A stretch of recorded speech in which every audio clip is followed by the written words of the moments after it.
कहानी की शुरुआत साल 1944 से होती है। उस समय वर्ल्ड वॉर टू चल रहा होता है, जहां चारों तरफ गोलियों की आवाजें गूंज रही थीं। यहाँ पर हम पैसिफिक ओशियन में एलिसन नाम के एक अमेरिकी कप्तान को देखते हैं।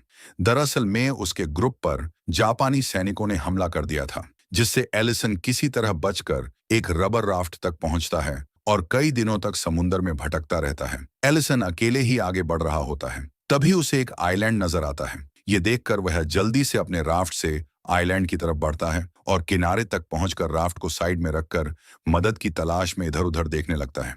लेकिन उसे वहां सिर्फ पेड़ पौधे और चट्टानें ही दिखाई देती हैं। तभी उसकी नजर एक चर्च पर पड़ती है। एलिसन जब वहां जाता है तो उसे चर्च के अंदर से निकलती हुई एक कैथोलिक नन दिखाई देती है, जिसका नाम एंजेला है। एंजेला एलिसन को देखकर डर जाती है, पर एलिसन कहता है, डरो मत, मैं अमेरिकन हूं, तुम्हें मुझसे कोई खतरा नहीं है। वो एंजेला से पूछता है, यहाँ कितने लोग रहते हैं? इस पर वो कहती है, मैं यहाँ अकेली रहती हूँ। ये सुनकर एलिसन को यकीन नहीं होता। एंजेला एलिसन को अपने ठिकाने पर ले जाती है और उसे खाना देती है।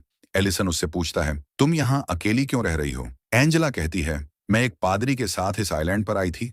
हमारे कुछ बुजुर्ग पादरी को जापानी सैनिकों से बचाकर निकालना था, लेकिन जब हम यहाँ पर पहुंचे तब तक जापानी पहले से ही आइलैंड पर आ चुके थे और वह उन पादरियों को पकड़कर अपने साथ ले जा चुके थे।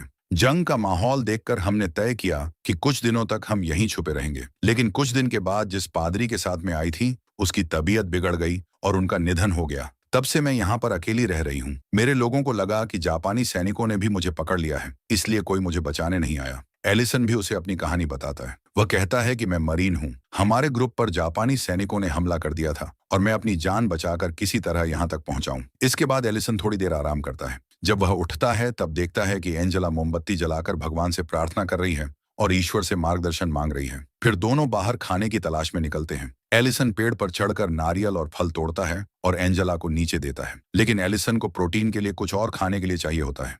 तभी उसे समुद्र में एक कछुआ दिखाई देता है। ये देखकर वह रस्सी और लकड़ी लेकर राफ्ट में बैठता है। एंजेला भी उसके साथ बैठती है और दोनों कछुए की ओर बढ़ते हैं। पर एलिसन के लिए कछुए को पकड़ना इतना आसान नहीं होता। वह इस कोशिश में समुद्र में गिर जाता है, मगर एंजेला की मदद से वह कछुए को पकड़कर दोबारा राफ्ट में आ जाता है।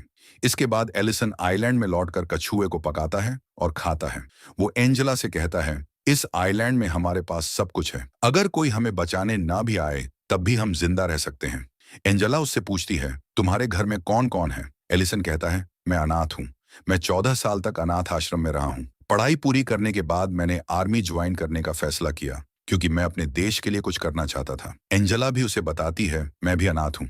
मुझे ईश्वर पर बहुत ज्यादा भरोसा है, इसलिए मैंने नन बनने का फैसला किया। इससे मुझे बहुत खुशी मिलती है और मैं लोगों को सही राह दिखाना चाहती हूँ।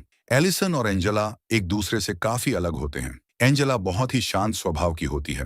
वह भगवान पर बहुत भरोसा करती है और नियमित रूप से प्रार्थना करती है, जबकि एलिसन भगवान पर इतना विश्वास नहीं करता और थोड़ा सख्त मिजाज का होता है। अगले दिन एलिसन और एंजेला को आसमान में जापानी लड़ाकू विमान दिखाई देता है। ये देखकर एलिसन एंजेला को लेकर छुप जाता है, क्योंकि अगर उन्हें देख लिया गया तो दोनों की जान जा सकती थी।